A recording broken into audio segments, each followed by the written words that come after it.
জেক্সপো 2024 এবং ভোকলেট 2024 পরীক্ষার অনলাইন যে অ্যাপ্লিকেশন প্রসেস সেটা তোমাদের কবে থেকে শুরু হতে চলেছে, অর্থাৎ পলিটেকনিকে যে সমস্ত স্টুডেন্টসরা 2024-এ ভর্তি হবে তাদের কবে থেকে অনলাইন অ্যাপ্লিকেশন প্রসেস শুরু হবে, এটা তোমাদের এখন সকলের কোয়েশ্চেন। তো নিউজ পেপারে যেটা দেওয়া হয়েছিল যে ফেব্রুয়ারি মাসের প্রথম সপ্তাহ থেকেই কিন্তু তোমাদের এই জেক্সপো বা ভোকলেটের যে অ্যাপ্লিকেশন প্রসেস সেটা স্টার্ট হবে এবং তোমাদের যে বিভিন্ন স্কুলেও অলরেডি আশা করছি তোমরা পেতে শুরু করেছো, যে বিভিন্ন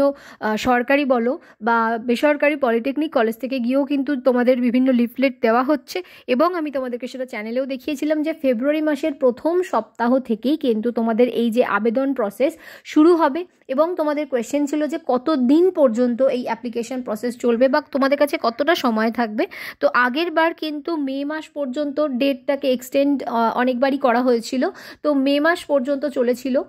এবং তোমাদের যে ভর্তি হওয়ার যে প্রসেস অর্থাৎ কাউন্সিলিং, চয়েস ফিলিং, সেই সমস্ত প্রসেসগুলো কিন্তু আগস্ট সেপ্টেম্বর এই সময় করে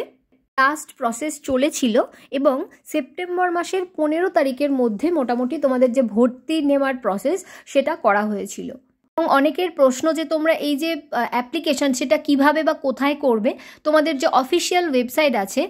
WBSCTE এবং WBSCTVESD, এই যে অফিসিয়াল ওয়েবসাইট, এখানেই কিন্তু তোমাদের অ্যাপ্লিকেশন প্রসেস হবে। যখন অ্যাপ্লিকেশন প্রসেস শুরু হবে, কিভাবে করবে, কি কি ডকুমেন্টস লাগবে, কি কি আপলোড করতে হবে, সমস্ত কিছু স্টেপ বাই স্টেপ তোমাদেরকে কিন্তু দিয়ে দেব।